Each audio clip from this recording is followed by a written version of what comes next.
Israel is suspending the licenses of 37 international aid groups working in Gaza and the West Bank.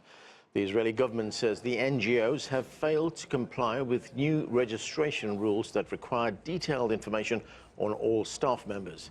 The groups are a lifeline for Palestinians who are in desperate need of food, medical supplies and shelter after Israel's bombardment of the enclave. Among the organizations banned are Doctors Without Borders and the Norwegian Refugee Council. Joining us now from Paris is Claire Filippo. She's the head of emergency operations for Gaza with Doctors Without Borders. And Shaina is a communication advisor with the Norwegian Refugee Council. She joins us from Jerusalem.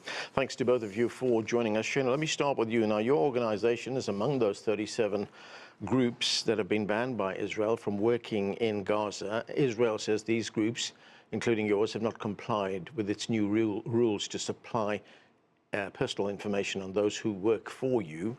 The Israelis say this is to prevent the groups from being infiltrated by Hamas. How has this ban affected your operations? Have you now completely stopped operating in Gaza? No, of course not. First of all, even the expiration of our registration, which is what's happened, we have a 60-day period to wind down.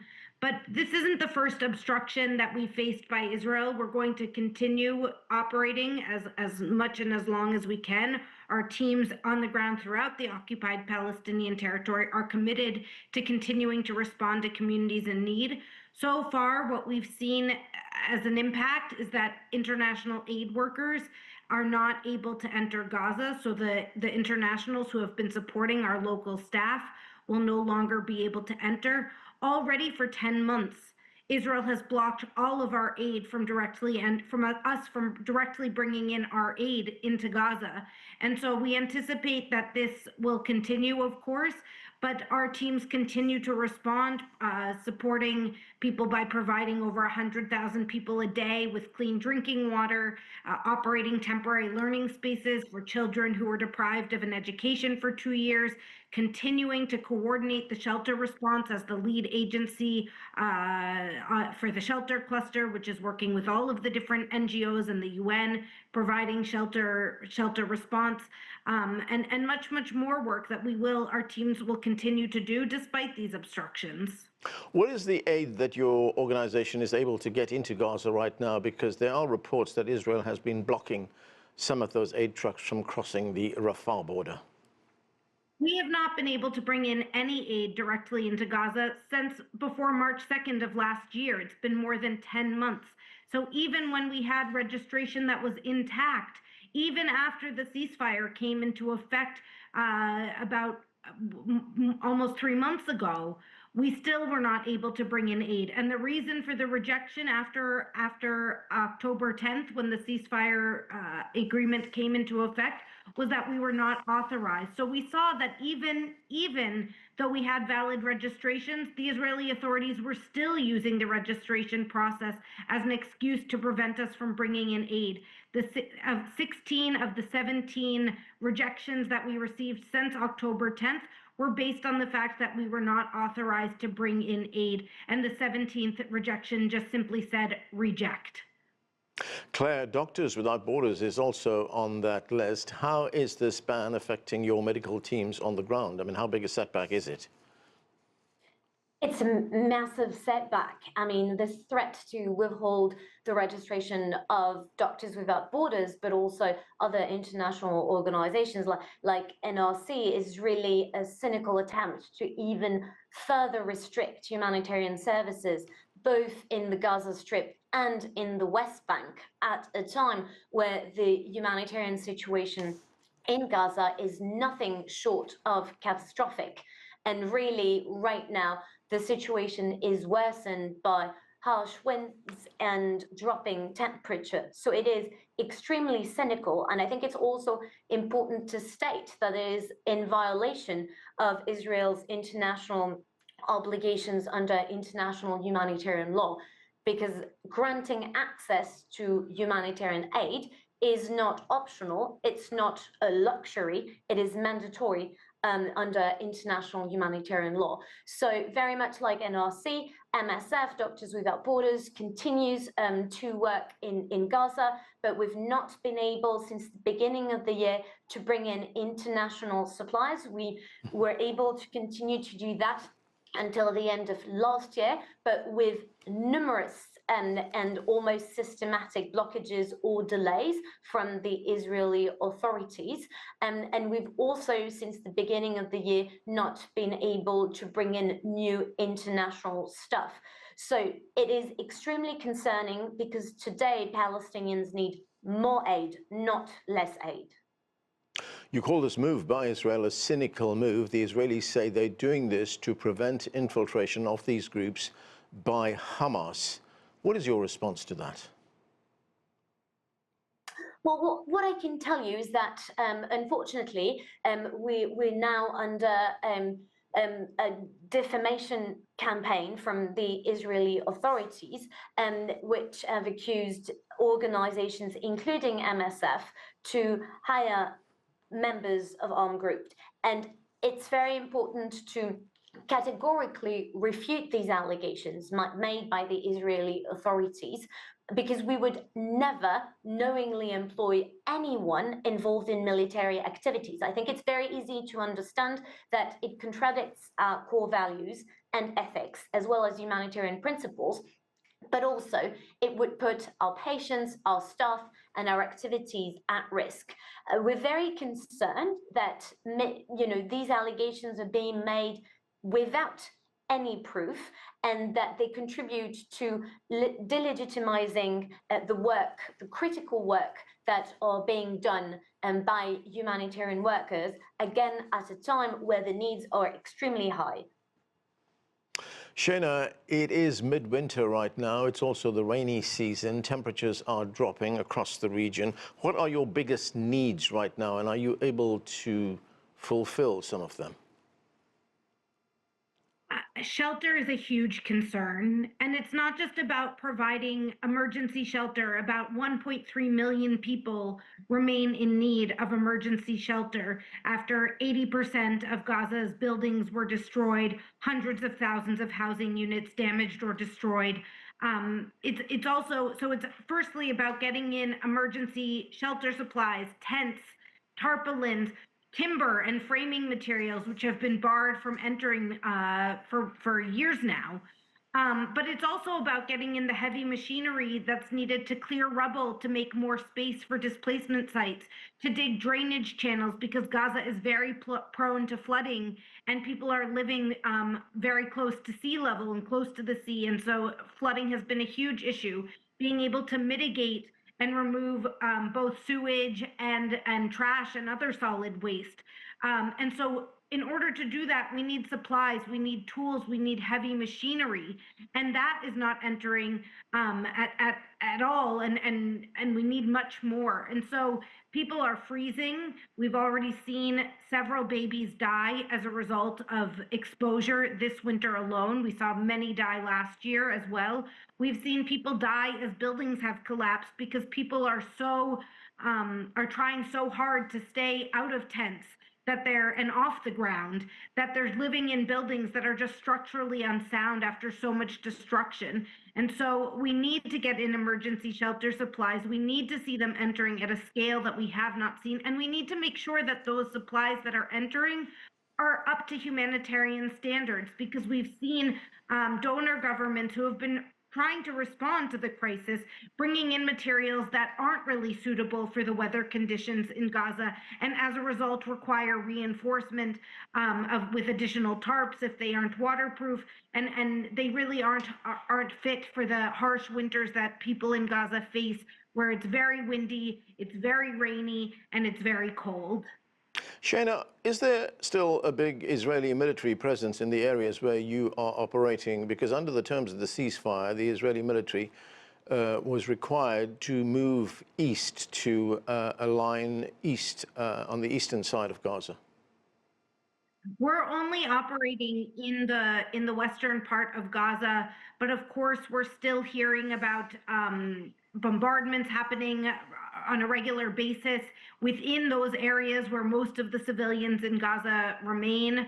And so even though our teams are not coming into direct contact and the people that we serve in those areas are not coming into direct contact with Israeli forces, we're still seeing nearly daily violations of the ceasefire where people are being killed either close to the yellow line, which demarcates where Israel has withdrawn, but also in the areas where Israel was supposed to withdraw and the vast majority of civilians remain.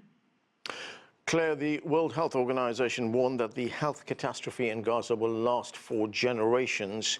What are the main challenges that your doctors face right now?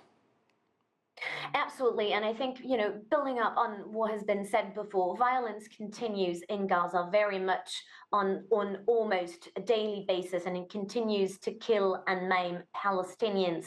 The population is really facing massive humanitarian needs and medical needs. What we see is that we continue to see a lot of people being injured, coming to our clinics. Either they've been recently injured or not, but come back for follow-up care.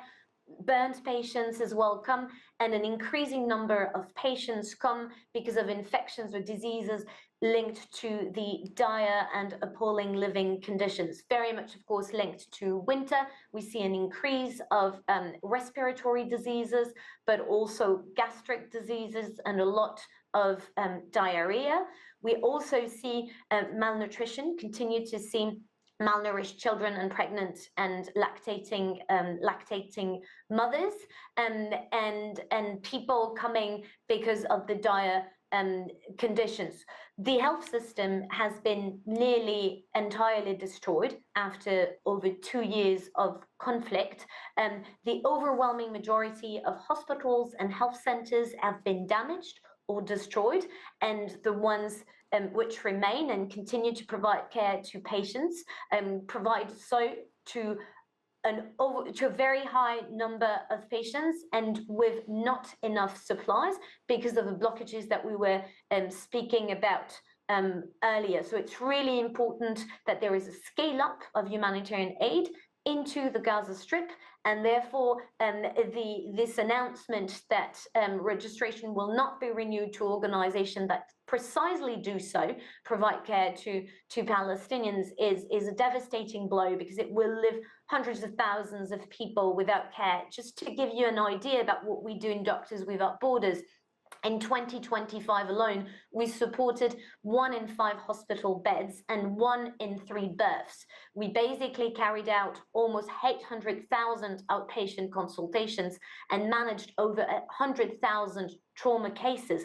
We also did more than 10,000 deliveries and distributed over 700 million liters of water. And that's just for Doctors Without Borders. And we know that despite these critical activities, we're not doing nearly enough because of all the blockages put by the Israeli authorities. So it's really important to increase aid and not decrease it. Shaina, the United Nations World Food Programme says food supplies entering Gaza are not enough. Most families only get 1 meal a day. How dire is the situation, especially among children, many of whom, most of whom, I would say, are suffering from malnutrition? Well, the situation, as WFP has said, remains dire. I believe it's about 1 in 4 families that still is relying on only 1 meal per day. Our staff are still hungry, and even though we've seen an increase of commercial trucks entering, most people do not have an income and cannot afford the food that is entering. They simply cannot afford the prices, and that is why it's critical, in addition to restoring Gaza's markets, that humanitarian agencies are there and able to continue to respond, able to continue to provide food. At the Norwegian Refugee Council, we've started supporting bakeries in Gaza City, helping to subsidize the cost of bread so that people can afford it. And so rather than, as Claire said, rather than removing us, they should be allowing us at this point to scale up, because the needs remain dire. People are still hungry, people are still in need, and yet what we've seen is continuous obstruction over the last 2 years that simply has not stopped, despite calls not only from the UN, not only from the international NGO community, but from diplomats as well. And we need to see increased pressure put on Israel to lift these restrictions to ensure that Israel abides by its obligations under international law to facilitate impartial humanitarian relief. This, as Claire said, is not optional. This is their requirement. The International Court of Justice was very clear back in October with what Israel's obligations were, and that was to allow us to continue to work. Shaina, Claire, thanks for being with us. Gaza's health ministry says more than 400 Palestinians have been killed since the US-brokered ceasefire was reached last October. On Monday, a 5-year-old girl and her uncle were killed in an airstrike that hit the tent they were sleeping in near Khan Yunis. Nasser Hospital says it also treated 2 young girls injured in the strike. Israel claims it was targeting a Hamas fighter. For more on the situation in Gaza and the West Bank, let's bring in our next guests. Joining us from Binyamina, Israel, is Maoz Inon. He's an Israeli peace activist who lost both his parents in the October 7th attacks and is the co-author of the forthcoming book, The Future is Peace, a shared journey across the Holy Land. And Xavier Abu Eid is a political scientist and former advisor to the Palestine Liberation Organization. He joins us from Ramallah in the occupied West Bank. Xavier, let me start with you. Israel continues its airstrikes on Palestinians in Gaza. According to Gaza officials, it has violated that ceasefire more than 900 times, and as we just reported, more than 400 Palestinians have been killed since that ceasefire was supposed to have been implemented. And as we just heard as well, the Israelis have suspended the licenses of 37 humanitarian aid organizations that have been providing critical care to Palestinians in Gaza. What is this signal to you about Israel's intention to honor that ceasefire? First of all, thanks for having me here. I think this is not just about whether Israel wants to honor the ceasefire agreement or not. We have to remember that Benjamin Netanyahu was almost pushed into this ceasefire agreement. But I think it's something that's much bigger than just what's happening in Gaza. In fact, Benjamin Netanyahu in October 2023, he set 5 fronts, he said, and then he said that they were going to fight in 7 fronts. And it's basically all fronts where Palestinians are, whether it's Gaza, the occupied West Bank, even Palestinian citizens of Israel. And therefore, what Benjamin Netanyahu has as an overall program, I would say, it's not even a strategy, is simply to deny the Palestinian people's right to self-determination. He will do that whether by destroying Gaza, whether by expanding settlements in the occupied West Bank, by denying access to humanitarian aid, by continuing the apartheid laws and regime in general against the Palestinian people. And therefore, what we are facing now in Gaza is not something new, but it's a continuation of policies we have faced for decades as Palestinians. Maoz Inon, good to have you with us. The Israeli Prime Minister was recently in the United States. He held a meeting with President Trump. This is one of several meetings he's been holding since President Trump returned to office. Now, Prime Minister Netanyahu has been talking about that meeting with President Trump in Israel. This is some of what he had to say. Let's listen.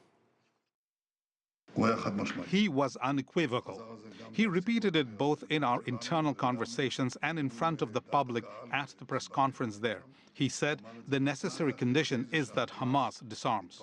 There is no other option. This is a necessary and fundamental condition for implementing his 20-point plan. He made no concessions on this and showed no flexibility on this issue.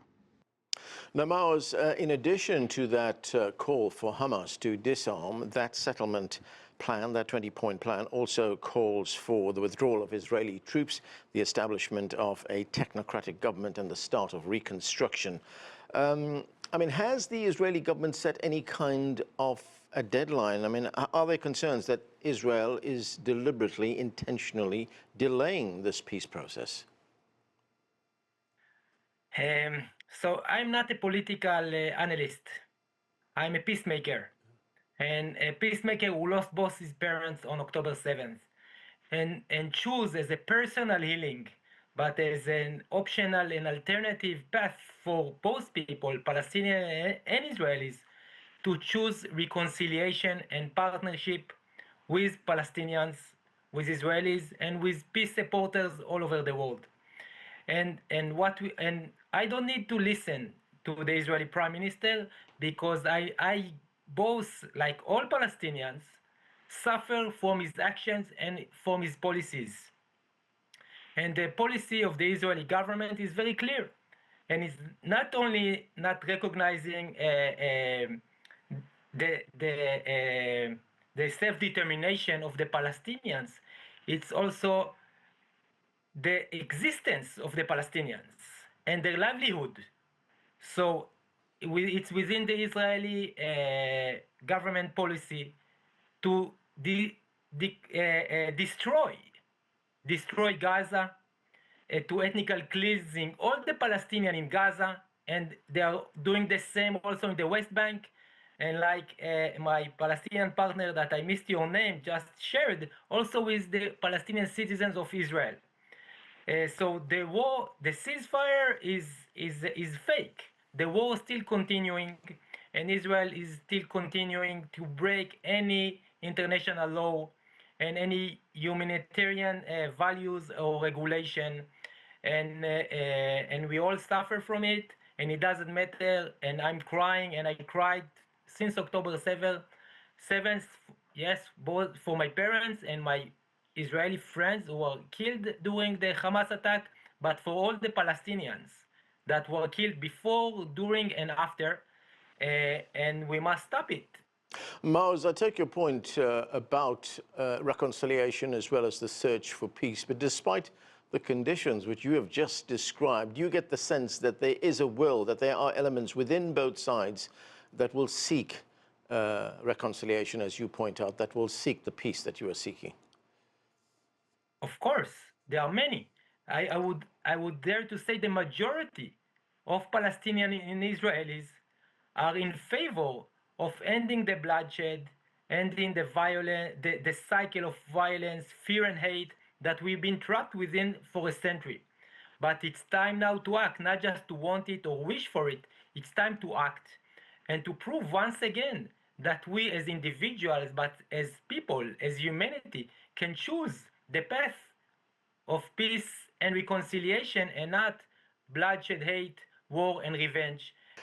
Xavier, I want to turn to the West Bank right now, where the situation there has been deteriorating as well. Israeli forces are carrying out raids in the occupied West Bank, and according to a report in Middle East Eye, more than 21,000 Palestinians have been arrested over the past 2 years, and Palestinian officials say 230 Palestinians have been killed. That's just last year, 2025, in the occupied territory.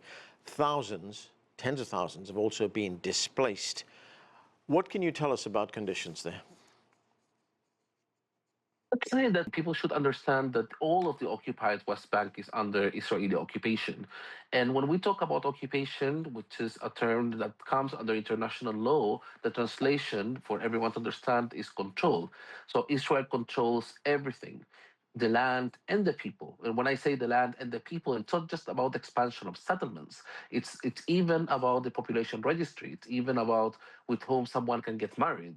It's even in the sense of the import and export that someone can have. A very silly example I can give you is that I've been going to my local bookshop for the past almost 6 months, and they are not getting new books because Israel is preventing imports from Jordan through the Allenby Bridge. I mean, we are getting to that extent of control of the Israeli occupation. Now, they are the Israeli government policy in the occupied Palestinian territory, but particularly in the occupied West Bank, is about expanding as much as possible the control through annexation of the occupied territory as denounced by the International Court of Justice. So here, what we have is a combined policy where Israeli settlers, settler terrorists on one side, protected by Israeli occupation forces, plus Israeli occupation forces on the other side, they continue not just to take over Palestinian land, but also to demolish Palestinian homes and to spread terror all over the occupied territory, as, for example, yesterday took place at Birzeit University, the most important Palestinian university. Maoz, Israel is also going ahead with its settlement expansion. Israeli authorities plan to build more than 3,400 homes as part of what's known as the E1 project. That would effectively cut off north and south of the occupied West Bank, as well as parts of East Jerusalem. In fact, the Israeli government has just put out tenders or contracts for people to start building. It could be still some time before that starts, but what can you tell us about this? And I mean, how big a setback would this be to these efforts that groups like yours have been making to try and achieve peace, to try and get both sides to reach some kind of agreement? So you stated the Israeli policy and plan just as I know them, and it's part of the Israeli policy that go on decades now to ethnical cleansing and control and occupy and oppress the Palestinian people, if they are in Gaza, if they are in the West Bank, and if they are citizens of Israel. And unfortunately, the state of Israel is not being sanctioned like they should be. They are not being sanctioned, and so they continuing with their policy and with their action with no accountability, and they just go on and doing it. And this is exactly when the international community must get involved, because the Palestinians are suffering from a oppressing regime and that controlling their life, their movement, the freedom of speech, freedom of gathering, political movement, of course, and options. Xavier, one final thought on the situation in Gaza. In an op-ed piece which was posted on the Al Jazeera website, the Palestinian writer Maoz Abu Eid said that the ceasefire has made Gaza invisible. She writes, and I'm quoting directly here, "It became clear to me that the real goal of the ceasefire was not to stop the violence or death, nor to protect people or limit bloodshed and genocide. The real goal was to stop the world from talking about Gaza, about the crimes being committed there, and about the daily suffering of people." Does she have a point, Xavier? What's your assessment? She has more than one point, and I would also say that as Palestinians, we don't really have a ceasefire. We continue to live under a daily aggression by the Israeli army and by Israeli settlers. I would say that when the ceasefire agreement was pushed for, President Trump said that Benjamin Netanyahu should understand that Israel cannot fight the world alone. And I think what he tried to do was to take the pressure that was mounting from the international community, from the shifting of the international public opinion of Israel, in a way that they could continue policies against the Palestinian people, but not being held accountable by the international community. A lot of this pressure went off. And I would say that we are also being victims of a US administration that really does not have much respect for international law, as we saw in Venezuela, and at the same time, does not really have a clear policy when it comes to this region. Therefore, what's happening in Gaza is a tragedy, and it's a continuation of a genocide. And overall, it's a continuation of the prospects that the Israeli government has to prevent the Palestinian people from its inalienable right to freedom and self-determination. And that's where we have to leave it. Thanks to both of you for being with us. That is it for this edition of The Heat. I'm Anand Naidu in Washington, D.C.